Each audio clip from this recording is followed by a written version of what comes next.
Assalamualaikum warahmatullahi wabarakatuh.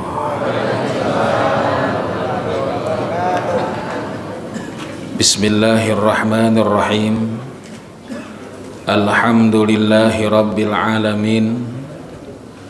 Assalatu wassalamu ala ashrafil mursalin Sayyidina wa habibina wa syafi'ina wa maulana Muhammadin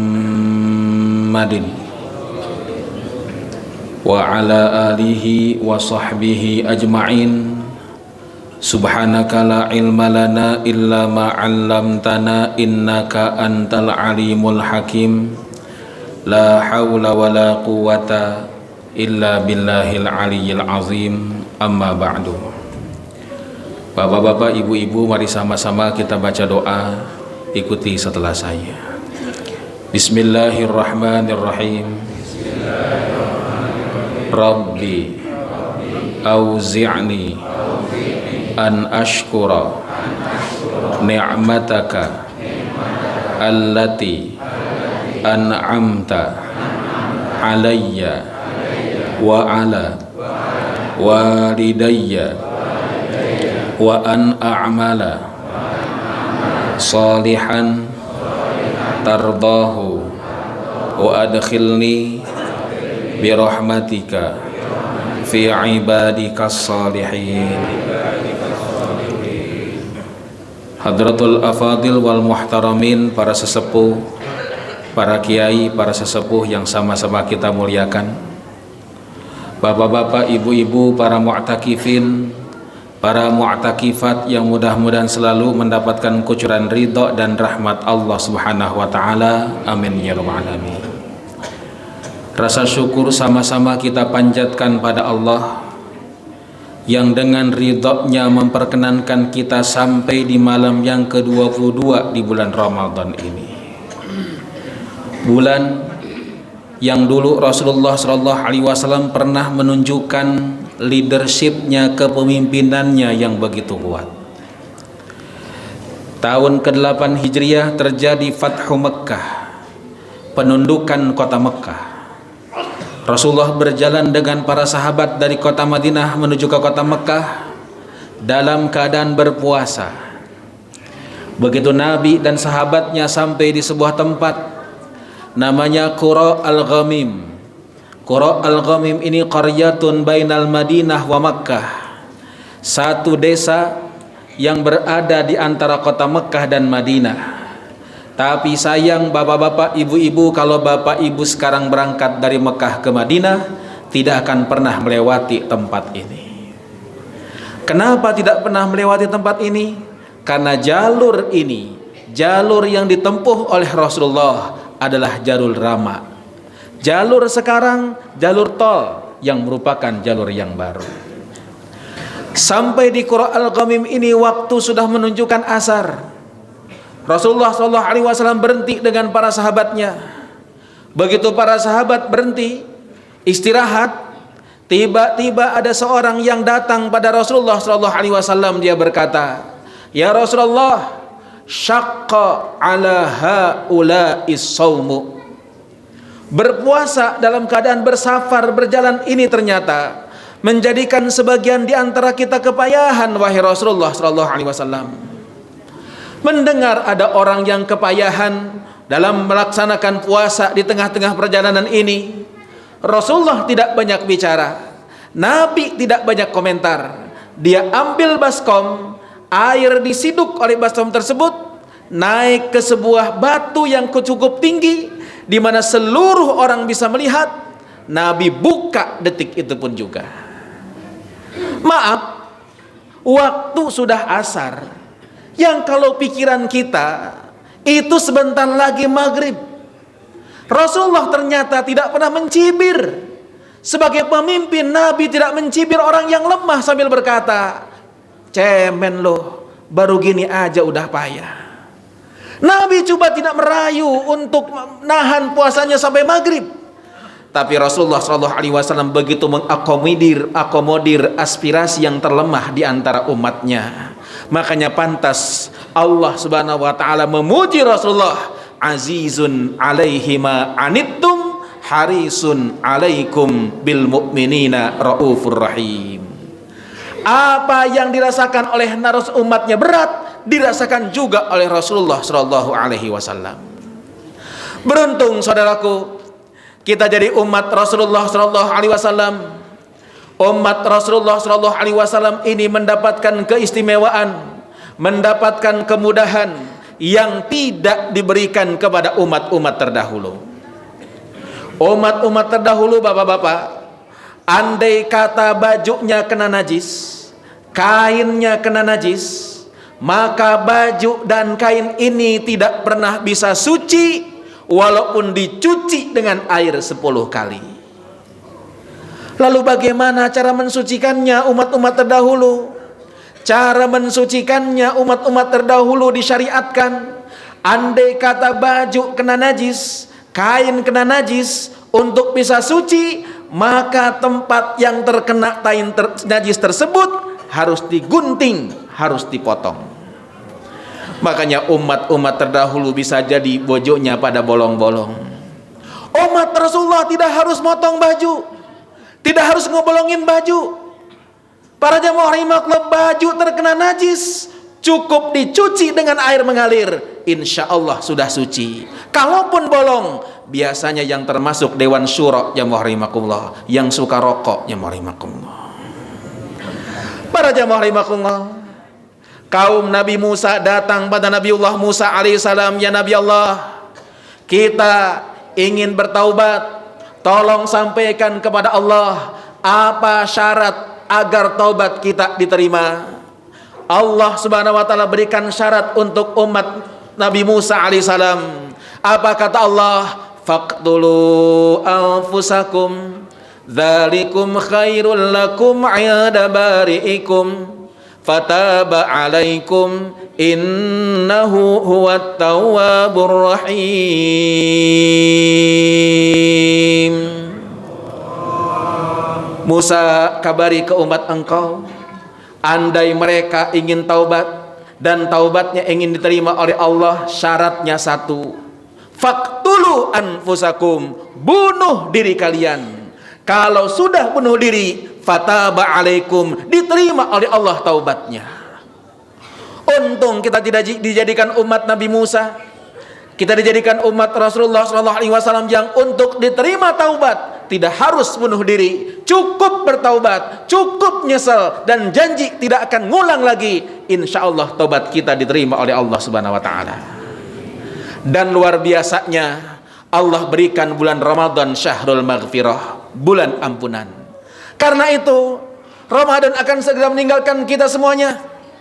Jibril mengingatkan Nabi ketika Rasulullah akan naik mimbar.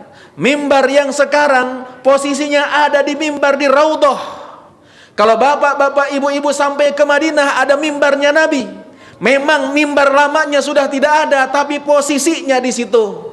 Dulu mimbar ini terbuat dari kayu korma. Ketika dibangun Masjid Nabawi pertama kali, sederhana dibuat dari kayu korma.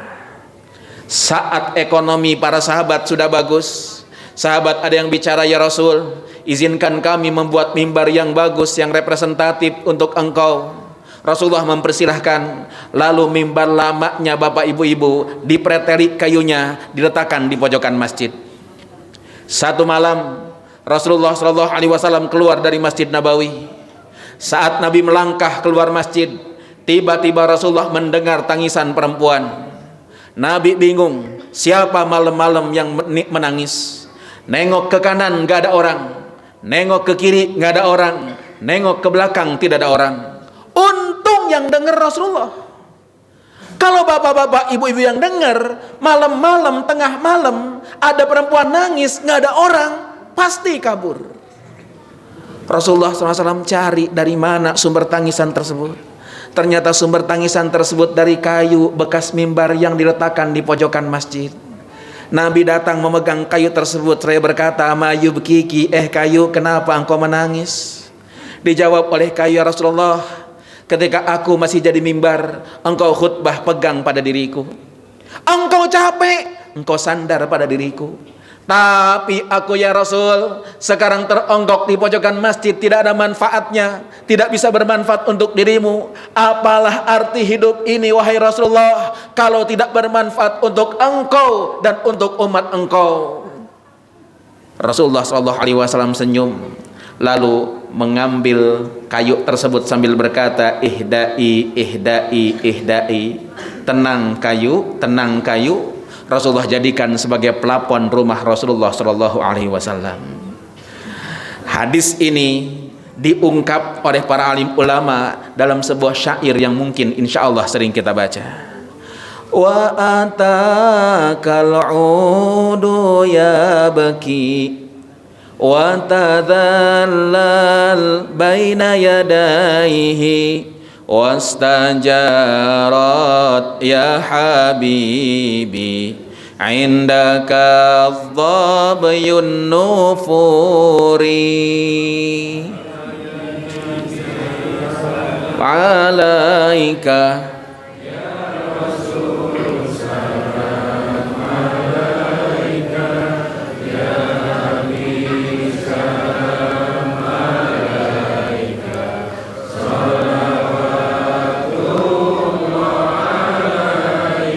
wa atakal udu yabki. Ada kayu yang nangis di hadapan Rasulullah. Mana kayu tersebut? Kayu bekas mimbar yang ingin bermanfaat untuk Rasulullah SAW. Nah, saat Rasulullah naik mimbar, Jibril datang berkata, man adraka Ramadan walam yughfar lahu. Siapa yang mengalami Ramadan, masuk bulan Ramadan, tapi Ramadan ternyata selesai, dosanya tidak diampuni, orang ini adalah orang yang paling rugi. Makanya sunnah kita memperbanyak kalimat asyhadu alla ilaha illallah, astaghfirullah, nas'aluka ridhaka wal jannah wa na'udzubika min sakhatika wan nar. Jamaah rahimakumullah, di Ramadan ini pun juga Rasulullah SAW mendapatkan tanda-tanda akan meninggalkan dunia. Bapak-bapak, ibu-ibu, Nabi 8 kali puasa Ramadan. Di akhir puasanya Rasulullah, di akhir Ramadannya Nabi, ada kebiasaan yang berbeda dari Rasulullah SAW. Kalau Ramadan biasanya iktikaf Nabi hanya 10 hari. Ramadan terakhir Rasulullah SAW iktikafnya 20 hari. Kalau Jibril biasanya turun sekali untuk tadarus dengan Rasulullah, Ramadan terakhir tumben-tumbenan Jibril datang sampai 2 kali. Ternyata ini jadi tanda itulah Ramadan terakhir. Karena 2 bulan kemudian surat panggilan untuk menghadap Allah datang. Jibril turun ketika Rasulullah berada di Mina, jamaah rahimakumullah. Jibril turun, dan salah satu tanda kalau Jibril turun, jamaah rahimakumullah, biasanya kuping Nabi pengeng. Jadi kalau kuping Nabi pengeng, Rasulullah langsung tutup kuping, melihat ke atas, ada Jibril di atas. Kita pun juga kadang-kadang kuping kita pengeng. Begitu kuping pengeng, kita berkata, ada yang ngomongin, jamaah rahimakumullah. Yang kedua, Jibril turun itu kalau Rasulullah sedang bicara, tiba-tiba Nabi diam, matanya merem, bukan tidur. Lalu Rasulullah berkata, barusan turun surat Inna a'tainakal kautsar. Bapak-bapak, ibu-ibu, lihat sebelah kiri kanan. Kalau ada yang merem di sebelah kiri kanannya, jangan diganggu, jamaah rahimakumullah. Siapa tahu lagi datangin malaikat Jibril, jamaah rahimakumullah gitu. Para jamaah rahimakumullah, Jibril datang bawa surat idza jaa nasrullahi wal fath wa ra'aitan nasa yadkhuluna fi dinillahi afwaja. Sahabat Umar ketika turun ayat ini penasaran, nanya kepada para sahabat, wahai sahabat, ini surat Nabi tadi bacakan di Mina, apa maksudnya kira-kira?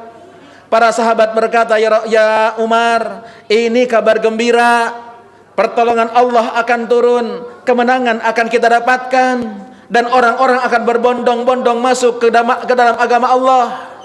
Sayyidina Umar tidak puas dengan jawaban ini. Dia lihat ada anak muda namanya Ibnu Abbas yang nangis. Ditanya Ibnu Abbas, kenapa ente ini justru nangis? Dijawab oleh Ibnu Abbas, ya Umar, surat An-Nasr ini na'yu Rasulullah sallallahu alaihi wasallam, kabar duka akan wafatnya Rasulullah sallallahu alaihi wasallam. Coba lihat, kalau pertolongan Allah sudah turun, kemenangan sudah kita dapatkan, orang-orang sudah berbondong-bondong masuk ke dalam agama Allah, berarti tugas Nabi sudah selesai. Artinya Nabi akan meninggalkan kita. Tepat 80 hari setelah kejadian ini, sebelum zuhur, Rasulullah naik ke mimbar. Maksubar roksi, kepalanya diikat. Panas badan Nabi luar biasa. Bapak sedang panas badannya, pakai peci, dipegang pecinya tidak pernah terasa panas. Rasulullah badannya panas, kepalanya diikat dengan sorban. Begitu sorbannya dipegang, masih terasa panas. Bisa dibayangkan berapa derajat panas badan Rasulullah sallallahu alaihi wasallam. Di mimbar ini Nabi menceritakan, inna abdan khayyira baina zahratid dunya wa ma indahu. Sahabatku, ada orang ini ditawarkan dua perkara. Satu, menghadap Allah. Dua, mendapatkan dunia seisinya. Fakhtara ma indahu, ternyata orang ini justru memilih untuk kembali kepada Allah Subhanahu wa taala. Belum kering mulut Nabi, Abu Bakar berdiri sambil berkata, fida'uka bi abaina wa ummahatina ya Rasulullah. Kalau boleh aku tebus engkau dengan apapun yang hamba cintai, hamba siap wahai Rasulullah sallallahu alaihi wasallam. Sahabat penasaran, Abu Bakar, kenapa engkau ngomong begitu? Karena Sayyidina Abu Bakar, karena Rasulullah sallallahu alaihi wasallam wal mukhayyar, yang ditawarkan itu bukan orang lain, tapi Rasulullah menceritakan diri sendiri. Dan tepat 5 hari setelah kejadian ini, Rasulullah sallallahu alaihi wasallam meninggal dunia. Aisyah meriwayatkan, sejak turun surat An-Nasr sampai wafatnya Nabi, 3 kalimat yang jadi kebiasaan Rasulullah ucapkan sesuai dengan perintah surat An-Nasr. Apa itu? Fasabbih bihamdi rabbika wastaghfir. Fasabbih, tasbih, subhanallah, bihamdi rabbika wa bihamdihi, wastaghfir, astaghfirullah. 3 kalimat inilah yang menjadi kebiasaan Nabi ketika Rasulullah SAW akan wafat. Karena itu Al-Ghazali mengingatkan, yamutul mar'u ala ma kana alaih. Orang itu biasanya diwafatkan dalam keadaan kebiasaan yang biasa dia lakukan. Lihat, supir banyak yang meninggal dunia di jalanan tabrakan ketika sedang nyupir. Pilot banyak yang mati jatuh pesawatnya ketika dia sedang pilot. Nelayan banyak yang meninggal dunia di lautan. Di Pamulang ada orang yang mati kecebur di Setu. Kenapa? Karena kesenangannya mancing, jemaah rahimakumullah. Di Sudirman orang Korea mati kesambar petir. Kenapa? Karena kesenangannya main golf, jemaah rahimakumullah. Karena itu Ramadan ini, entah apakah Ramadan terakhir ataupun bukan, kita cari apa kira-kira kebiasaan yang mungkin kita akan wafat dalam kebiasaan tersebut. Semoga Allah bimbing langkah kita semuanya. Allah kumpulkan kita dalam barisan Rasulullah SAW. Terima kasih. Wallahul muwaffiq ila aqwamit thoriq. Assalamualaikum warahmatullahi wabarakatuh.